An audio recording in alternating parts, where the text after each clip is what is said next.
So welcome to Stayconomics, SideUp's podcast about the real economics of why people stay at work and why they leave. We explore motivation, recognition, and the business impact of keeping great people. We bring together HR leaders, founders, managers, and anyone responsible for keeping people engaged, growing, and supported. SideUp believes companies who thrive when their people do, and this is why we work hard to upside the employer-employee relationship.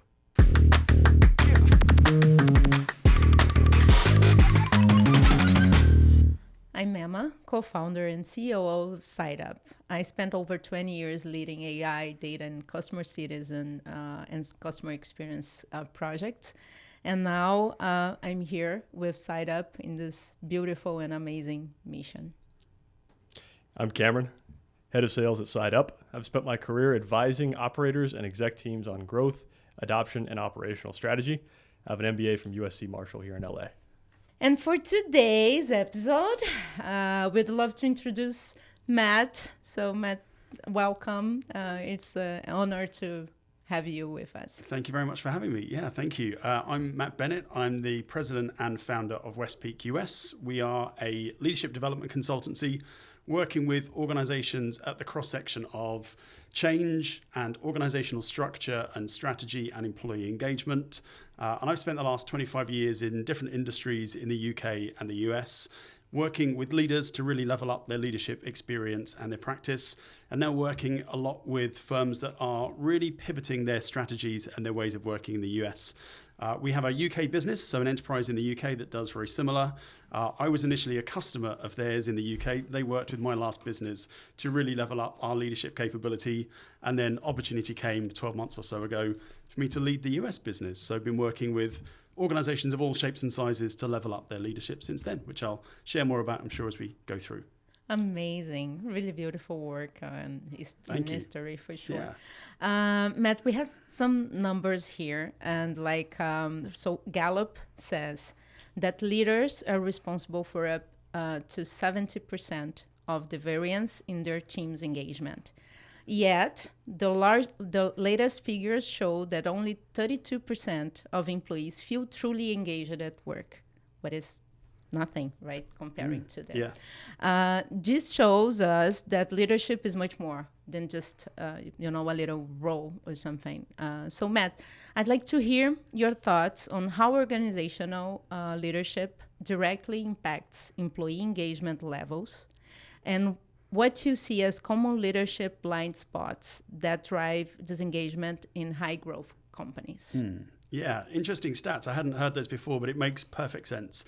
There is such a role that leaders play in not just the organizational strategy, but then how that is delivered through its people. And there isn't a single business that I'm working with at the moment that isn't going through some kind of big strategic organizational change. And that has a big impact on the organization's people. It has an impact on the engagement. It has an impact on the turnover, and not just the results of the organization as a whole. And the biggest challenge that I see in those organizations, regardless of the size or the scale, is an understanding that the message is landing with your people. So big transformational shifts that businesses are going through. AI integration, strategic shifts in market, go-to-market strategies that are changing left, right, and center, economic shifts that companies are going through, upsizing growth, downsizing. All of those different things are having a big impact on the organization. And different levels of leadership often have a false understanding that the message is being received and understood through all the different layers of the organization. And the thought that maybe the message, you say it once, you say it twice, and it's understood and it's bought into isn't how organizations work. I'm working with a business at the moment that's going through a huge transformation. And the thing that keeps coming back time and time again is communication. One of the members of the company said to me, I want to be communicated to until I'm sick of being communicated to. And she said, only then will I really genuinely feel as if I've understood the message. When I say to you, I've had enough, I don't want to hear the message anymore, that's when you know it's landed. But so many companies don't get that right. So many companies share the message once or twice and feel as if it has hit every layer of the organization. So that leads to lower engagement in the why behind the change, in the impact on the organization behind the change, But more selfishly, most people just want to know, what's in it for me? What's the impact on me for this change? How is this going to have an impact on my role, on my team, on my work, on my family? And those are the kind of things that often get left out in the message, the why behind it. And that, for me, is probably the big distance between that 70% of leaders who feel that they're kind of in that right space of delivering the strategy, but actually only 30% of employees within the organization feeling motivated and engaged. Yeah. Absolutely. So, Matt, you mentioned that transformation and innovation is critical for growth. We see so many innovative companies with super low engagement. What's, in your opinion, what's the disconnect between innovation and employee satisfaction? Yeah. Okay. So there's two things that play there for me. There's a difference between innovation and change. So employees love to work for organizations that feel that they are advancing, that there is innovation, that they're at the forefront of the industry that they're in. And people want to work for those organizations. People don't want to work for old-fashioned dinosaur organizations and industries. And it can be really exciting and really engaging when you're working for a business that has that rate of innovation. With innovation comes change, and change can either be managed really well or really poorly in businesses and in organizations. And where we see change fatigue is real. People see a lot of change happening in the organization, maybe pivoting from one strategy to another, not necessarily there being any narrative behind that change and why that change is happening. And where we see that change fatigue happening a lot is in industries where there's a big technological shift or where there's big changes that are happening in strategy. I was with a company the other week, and they're in an industry that, honestly, if they carry on doing what they do, that industry will die. It will not be around in 3 to 4 years' time. And she said to me, Matt, the only question is, do I want to change here or do I want to change somewhere else? The fact of the matter is that I have to change and our industry has to change. I thought that was a really advanced way of looking at an industry that actually could die out. It could become an extinct industry. That if the individuals don't change and the organization doesn't change, there's an end to that runway. And some organizations are managing the end of that runway really well, and they're getting ahead of things, and some are doing less so. So for me, the distance between innovation and employee engagement and experience is how well change is managed within organizations. The ones that are doing it best are sharing the why behind it. And for me, the why comes in two parts. Why we need to be doing something different from what we're currently doing. So what we're moving away from, i.e. the end of the runway, and what we're moving towards. What's the distance and what's the change that we need to get to? Then how are we going to get there? And then what's the impact on you as an individual and us as a team and us as an organization? And all too often, that is the key part that is missed in the middle, the why behind it and the impact behind it. Perfect. There's a book that I really like that is called The Reason Why. I think it's that is amazing. That is like we should be always asking why. Absolutely. And where are we going? Yeah, and where we go next. Exactly. The bit that I was talking to somebody about this the other day, the where we're going away from is so important. What if we don't do this? What if we do carry on doing the things that we're currently doing and expecting things to change? That's a really important why, because that creates the sense of urgency. It creates that burning platform that we're on, that if we don't do something, the platform won't be here anymore. And we have to do something to move forwards from that. And there's different ways that I've seen organizations doing it. One that I'm working really well with at the moment, they've got a super, super honest CEO. And their Ask Me Anything is a genuine Ask Me Anything. And I've got another organization that is probably more scripted when it comes to their Ask Me Anything. There's a few really scripted questions that has a few scripted answers. But the honesty and being really candid by their CEO in those moments is really valuable to them. The other part of innovation that I think causes challenges with people, apart from change fatigue, is uncertainty. And with innovation comes gray area. We're trying something for the first time. We don't know how it's going to work. We don't know how things are going to progress. Some bits may work, some bits may not. Some parts we may get right, some bits we will get wrong, and that's okay. And people need to feel more comfortable in the gray area. I call it grow in the gray. Mm-hmm. You've got to find that way to be able to move forwards and make decisions, even if you don't have the answers to everything. Gone are the days where everything is black and white, because that would probably intimate to me that you've been doing things the same way for a long time. If everything is so clear, there's probably not been that much innovation and not that much change. And it's difficult to build employee engagement when there's gray area. But it is possible. You just have to own the things that are black and white and share those things really clearly, and also be as really clear and own the things that are gray. If you don't understand it or you don't have the answers to it, that's okay, but it doesn't mean that we can't still make decisions and move forwards. With AI and everything that's going on at the moment, we've got more data and more information, but things are changing faster, so we have to be more risk appetite focused. We have to take more risks in things. We have to be able to move forwards in that grey area. Otherwise, if you're waiting for things to be black and white and to be fully formed before you move forwards, you're never going to move forwards and you're never going to innovate. But understandably, that does have a challenge when it comes to employee engagement and employee experience. I like that a lot. Growing the gray. I think that I'm probably going to butcher this quote, but I think it's Charles Darwin. And he said something like, it's not the fastest, it's not the biggest, and it's not the strongest who survive. It's those who adapt. Yeah, absolutely. And that's the grey bit in the middle. It's the adapting to the grey area.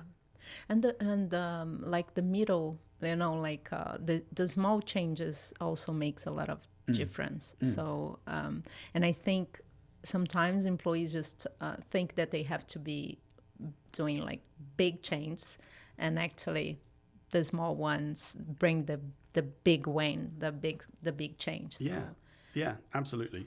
The innovation, people sometimes think of innovation as the big ticket items, those huge things that are going to be industry and company transformational. It's not. It's the small ideas, it's the medium ideas, and it's the big ideas. There's a lot of talk at the moment about things called octopus organizations. Don't know if you've heard about octopus organizations versus Tin Man organizations. So a Tin Man organization is a typical structure of what an older style organization would look like. So if you imagine a pyramid made of cogs, and the cog at the top of the pyramid has to turn for the ones underneath to turn, and so on and so forth. So it's a very top-down level of innovation, of communication, of structure, of creativity, of thinking. It's a very top-down layered approach, very hierarchical. People these days don't want to work in that style. People have come with their own innovation ideas, be those the smaller ones or the bigger ticket ideas. They want to work in a way that is independent and autonomous and innovative. And an octopus organization is where you've got independent legs within the organization. They are independent thinkers, creative, have their own mind, have their own structures, have their own nervous system. They're independent from each other and interdependent on each other, but still everything goes up towards the head of the octopus. There is still that kind of control and guardrails and compliance and all the things that you need to manage an organization like that, but there's still free thinking and independence and less hierarchy. So less job titles, less layers within the organization, and more ability to get stuff done at the lower level without everything having to be done hierarchically and top down in that cog style. And I like that approach. Yeah, it's amazing. I saw a new bank. I don't know if you know them, like the biggest digital bank in the world right now, right? And they cut like half of the positions on between the CEO and the middle because of this. Like they just wanted to put people together, and the result is there. Yeah. So. Even in some organizations, they've started to remove the structures of what an octopus organization would look like. So, I mean, this is quite a typical octopus organization setup with chairs either side of a table. This physical space shows a hierarchy. Yes. And if you go into a room and there isn't things like this, it removes that hierarchy. So it happens at every layer of the organization, not just in how you create the structures, but actually the physical space that you're in. Removing some of those artifacts starts to then create more of an octopus versus a Tin Man. Amazing. Exactly. And Matt, we talk a lot about leaders who inspire, but the real transformation seems to lie in creating an environment, like we are saying, where people feel safe to create and value what they're doing. In your experience coaching, what is the single most transformative leadership shift that leaders need to make to create a culture where innovation thrives and employees feel valued? Okay, so two things. Firstly, actually three things, but I'll combine two as one. The first two as one is trust and psychological safety. And the second is that innovation is everybody's responsibility. Have you heard of Google's Project Aristotle? I don't remember. I don't think but so. it's high level familiarity. So Google did a project back in 2012, I believe it was, and they looked at every team within their organization, and they studied every team within their organization. And they looked at the highest performing teams, and in Google's way that only Google can, analyzed every single thing that they did and drew it all down into the data and looked at how that had an impact on the business. The highest performing teams weren't the one with the most experienced people. They weren't the ones with the best grades at college. They weren't the ones with the biggest salaries. They were the ones with the highest levels of trust and psychological safety. So the ones where you could bring your whole self to work, you felt that you could be yourself, you felt that you could share your ideas, you could be creative and innovative and come up with solutions to things. You were treated as an adult at work, but held accountable for the things that you don't do. So given space and given autonomy to do the work that you needed to do, knowing that there's guardrails either side of the things that we need to focus on and do well in. But it was really that sense of trust and psychological safety that really boosted up performance. And I forget the numbers off the top of my head, but it was around about a 30% improvement in those high-performing teams based upon the ones that had psychological safety. And when it came to employees' engagement survey results, they were like 3.0 above the rest of the organization for those that had higher psychological safety. With psychological safety comes the ability to innovate and comes the ability to come up with new ideas. And that's the spirit that it's not someone else's job in an organization to come up with things. Intrapreneurship, so that sense that it is everybody's role within an organization to be able to do so. Things like Google Earth, Post-it notes all came from internal ideas from people whose job it wasn't to come up with those ideas in the first place. Gmail came from someone in the business who wasn't their job to come up with an email system. They just did and made the suggestion, and now we all use Gmail. And it's that kind of psychological safety plus intrapreneurial spirit that in organizations can really increase employee experience, employee engagement, and frankly, do a really good job of coming up with different ideas within organizations. Perfect. It's like innovation and customers, right? Like there's no department that is it's everyone's job to take care of the customer and to innovate. Yeah, and that's just like absolutely. Yes, perfect. The key thing for me from a leadership perspective, though, is a lot of organizations are still hierarchical in the way that they work. And in order to create that space for leaders to be able to build an entrepreneurial culture, you've got to be able to level up everybody within the team and everybody within the organization. Yes. So a lot of the work that I do with leaders in the various companies that I work with is about leveling up the space above them. So literally kind of imagining what is the space above you in your role that you need to be doing more of. What are the things that you need to be doing, but you don't have as much time as you would like to? If you need to do that, what do you need to let go of below you? What are some of the lower level down things that actually are the higher value things for the people around you that they can be taking more responsibility for, more accountability for, developing themselves in? And a lot of that is creating that space to innovate and come up with the ways to do that. So I spend a lot of time with leaders looking at the more senior things that they want to be stepping into and then creating that space behind them for the others to fill into that vacuum. And a lot of that is about innovation and creativity. Perfect. And it's great for employee engagement and employee experience because everybody feels as if they are being developed, they've got career paths, and they're taking on more responsibility. Perfect. This gives them like safety, right? Yeah, There's exactly. Like it's a human necessity, like a human need. Yeah, exactly that.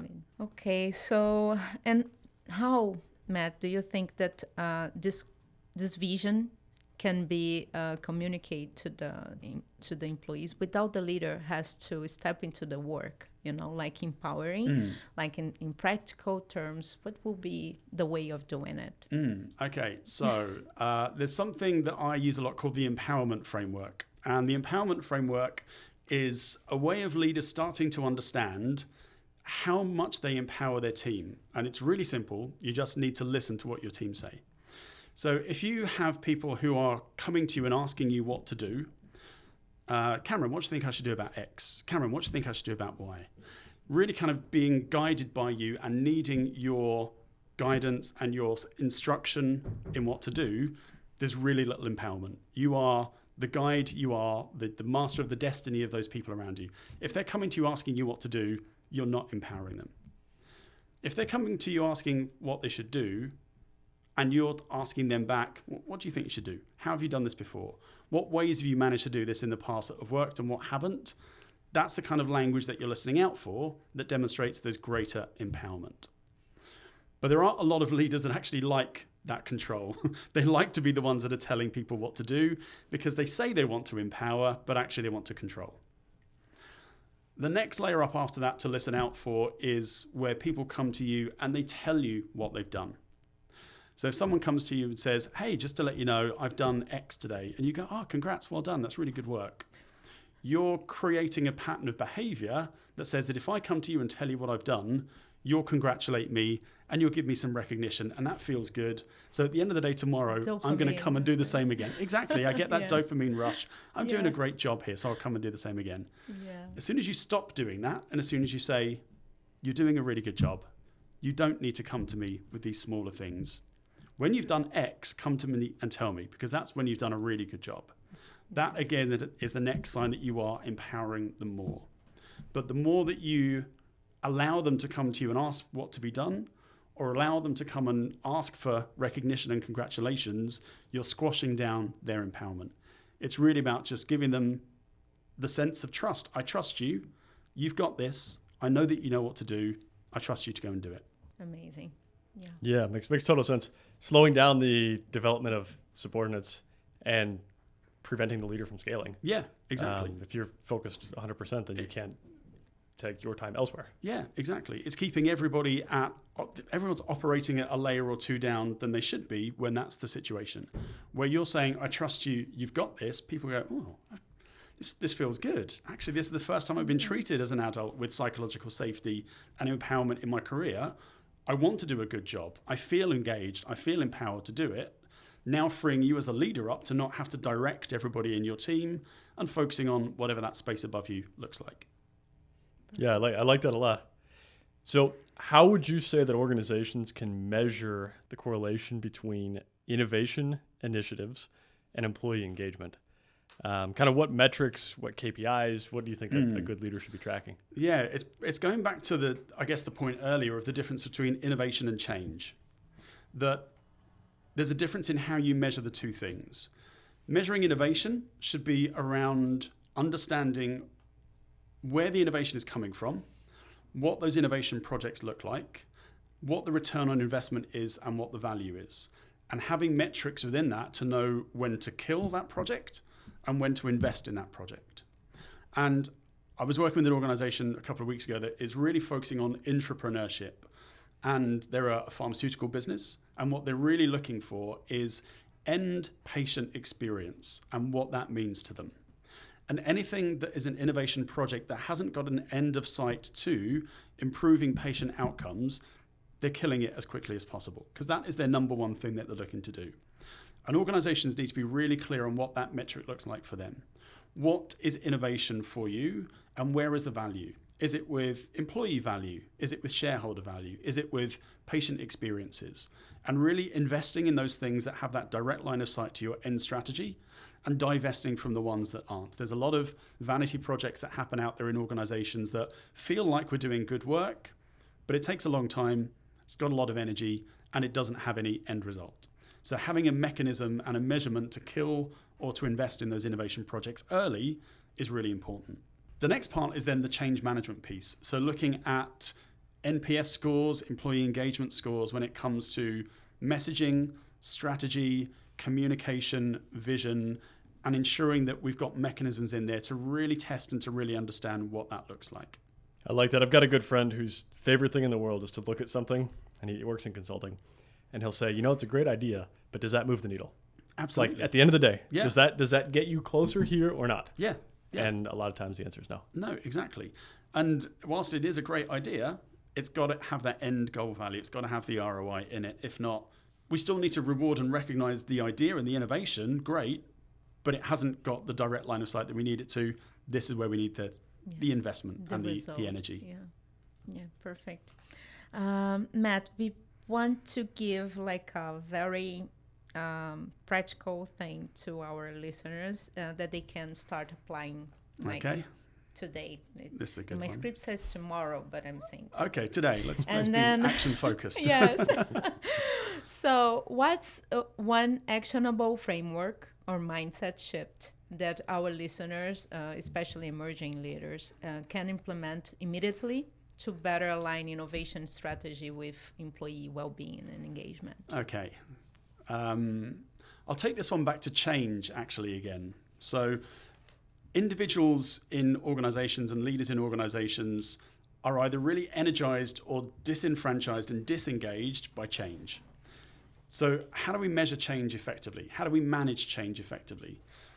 People can either be really engaged in change where they feel that they understand it and there's enough change happening around them that they can really see it and believe it and they know who's doing what and how it's going to impact them.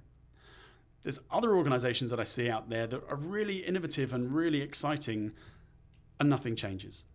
And they talk in circles and they come up with loads of ideas and they talk about innovation, but nothing ever happens. The same model, the same framework you can use in both of those type of organizations. So I want you to picture 3 circles, a bit like a kind of a dartboard moving in like a bullseye. The outer circle is context. Context is in any conversation, in any meeting, in any innovation, in any strategy. Why are we doing this? What's the value? What are we moving from? What are we moving to? What's the history? What's the artifacts here that need to be shared in order for us to really understand the context? Who needs to be heard? Who needs to get things off their chest? Who needs to say what? The circle inside of that is possibility. That's where we start to get creative. That's where we start to come up with ideas and solutions and different ways of working. And at this stage, my recommendation is quantity first and quality second. So come up with as many ideas as you can first of all, and then work out which ones are going to work and which ones aren't. If you do it the other way around, if you come up with an idea and then work out why it's not going to work, it puts the other people off around the table from coming up with their ideas. So quantity of ideas first and then quality of ideas second. Unfortunately, that's where a lot of companies stop. Context and then possibility. And you walk out of that meeting room not knowing what we're doing or what we're moving forwards with or what the end goal was or why we were here in the first place. So what do you think the middle circle is? Going to put you on the spot. What we can impact, rational, we have the capability to do, and where we should focus. Yeah, absolutely. It's focus, it's action. Yes. What are we doing? The phrase here is who's doing what by when. If you don't walk out of that innovation meeting or that team meeting or that one-to-one with your manager knowing who's doing what by when, this has been an email, not a meeting. Perfect. So when you're focusing on any kind of framework to really build change and to really build that momentum and do it with employee experience and employee engagement in mind, think context, what needs to be shared, what needs to be said, possibility, what's the ideas and what's the creativity part in the middle, and then action, who's doing what by when. And I've worked with a couple of businesses that have that written on the back of the meeting room door so that you cannot leave the meeting room without seeing who's doing what by when written on the back of the meeting room door. And it's just a good reminder that if you don't know that, it's time to go back into the room and work it out. The other thing that I'll just add to that is when that meeting's finished, that meeting is finished. There shouldn't then be a side meeting and a side meeting and a side meeting. Because what we've agreed in those actions are our actions. You can disagree with those actions and commit to them, but don't say yes and then go out of that room and do no. Exactly. Perfect. That would be, my key takeaway, simple three actions. Very good. And Matt, I am now in my 9th year working with AI. And I have been working with so many people. I worked in the government in a big bank. I had the opportunity to be inside some of the Brazilian strategy for the AI in the country. And the question is always, or the concern is always the same. What is the impact of AI in the human's life? And mainly in the in our jobs and how to make it happen. So what do you think about it? What will be your perspective about leadership in the AI era? It's a whole other podcast. It's a good one, right? It's a really we can good do one. it. I would love it. So my take on AI is I'm an avid fan. I use AI in every single part of my life and my work every day. I'm not tech focused. My background isn't tech. My background is people. So my lens on this is people-centric AI leadership. And I work with a lot of companies to upskill their leaders in how to lead using AI, how to improve their work-life balance using AI, how to improve their outcomes and output using AI. And my stance to them is always the same. As a leader, I don't think AI is going to take your job, but I do think that somebody that uses it better than you do probably will. Yeah. And it's still alarming the number of leaders that I work with that are reluctant to use it. And it's mainly that kind of fear of putting their hand up and saying, I don't get this. I don't understand it. I don't know how to use it.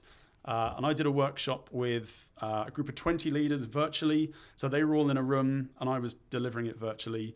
And we went from not knowing where Copilot was or how to find it on their laptops to having built their own agentic AI by the end of it within 3 hours. And to get a room full of leaders who were not really sure about it at the start, to understand the differences between generative and agentic AI and being able to create things there and then, it just made people sit and think, okay, maybe this isn't as scary as we first thought it was. So there's a lot of organizations I work with that are doing a really good job in top-down and bottom-up AI integration. So they are learning from the people in their businesses that are streets ahead of leadership and of IT. They're using it every day. They're probably using it on their own personal devices because they may not be able to use it on their company devices. And they're really leading the way. But you have to find those pockets of people within the organization, create those working parties, create organizations within the organization that are really driving it forwards, and then learn how to integrate that across the rest of the business and share best practice across that. The ones that are doing it top down and telling people what they need to be doing are the ones where it isn't landing. It's the ones that have got that kind of concertina from top down and bottom up and seeing where it lands the best. Those are the ones that, for me, have got that real sweet spot of people-centric AI leadership. Perfect. I like that a lot. When I was first playing around with ChatGPT, just kind of exploring, this is a couple years ago, I asked it something like, what millions of people use you.